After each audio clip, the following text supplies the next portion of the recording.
Highways big breaking and feeling very very happy. Shubhanshu Shukla దాదాపు 18 రోజుల పాటు మన అంతర్జాతీయ అంతరిక్ష కేంద్రంలో ఉండి పరిశోధన చేసి జస్ట్ కొద్దిసేపు క్రితమే పసిఫిక్ మహాసముద్రం కాలిఫోర్నియాలో బే ఏరియాలో వాళ్ళ యొక్క క్యాప్సూల్ ల్యాండ్ అవడం జరిగింది. దానిని అక్కడ ఎవరైతే నేవీ వాళ్ళు ఉంటారో తీసుకున్నారు, వాళ్ళు నాసా సెంటర్ తీసుకెళ్లారు. 1 వీక్ క్వారంటైన్లో ఉంటారు, 1 వారం క్వారంటైన్లో ఉంటారు. సో శుభాంశు శుక్ల మొట్టమొదటి భారతీయుడు ఏది అంతర్జాతీయ అంతరిక్ష కేంద్రంలో పరిశోధన చేసి వచ్చిన వాడు. ఓకే, మన కల్పనా చావ్లా రిమైనింగ్ వాళ్ళు సరే వాళ్ళు ఏంటంటే ఇంకా అమెరికన్స్ అన్నట్టు వెళ్ళున్నారనమాట, ఇండో అమెరికన్లు అన్నట్టు. ఇతను పక్కా భారతీయుడిగానే వెళ్ళున్నాడు. ఇతనితో పాటు ఇంకో 4 సో మొత్తం వచ్చేస్తున్నారు. So all cool. 1 వీక్ క్వారంటైన్లో ఉంటారు, ఆ తర్వాత నార్మల్ మోడ్కి వచ్చాక బయటకు వచ్చేస్తారు.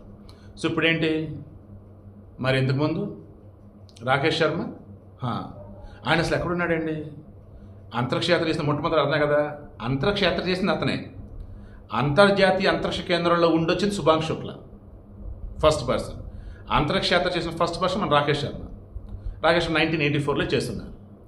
ఇప్పుడు ఆయన వయసు అరౌండ్ 17 సంథింగ్ ఇయర్స్. మీడియాకు దూరంగా ప్రశాంతమైన జీవితం కూనూరులో గడుపుతున్నారు. కూనూరు తమిళనాడు, సూపర్ ఉంటుంది, హిల్ స్టేషన్ అసలు అది. సో రాకేష్ శర్మ కూడా మన శుభాంశు శుక్ల ఇలా వెళ్ళినప్పుడు చాలా హ్యాపీగా ఫీల్ అయ్యాడు. ఈవెన్ చంద్రయాన్ 1, చంద్రయాన్ 2 అప్పుడు కూడా చాలా హ్యాపీగా ఫీల్ అవుతున్నాడు. ఇస్రో వాళ్ళకి సంబంధించి వాళ్ళు చేసే పరిశోధనలు ఏదైనా ఉన్నప్పుడు ఇంపార్టెంట్ ఒకటి ఖచ్చితంగా ఆయన బ్రీఫింగ్ ఇవ్వడం కావచ్చు, మీడియా ముందు చెప్పడం కావచ్చు, ఏదో ఒకటి పోస్టులు పెడతాడు. ఇక రిమైనింగ్ టైం చాలా దూరంగా ఉంటాడు మీడియాకి. సో ప్రశాంతంగా జీవనం గడుపుతున్నారు. చాలామందికి ఏంటంటే మొట్టమొదటి భారతీయ అంతరిక్ష యాత్రికుడు రాకేష్ శర్మ అంటే జనరల్ బిట్ అనుకుంటారు తప్ప 1984లో వెళ్ళొచ్చాడు అనుకుంటారు తప్ప అనేసి ఇప్పుడు ఎక్కడున్నాడు ఏంటి ఎవరికి తెలియదు అనమాట.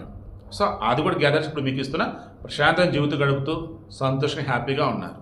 ఈ దిక్కుమాలిన సోషల్ మీడియాకి, ఈ ఓవర్ యాక్షన్ చేసే మీడియాకి దూరంగా ప్రశాంతంగా ఉన్నారు.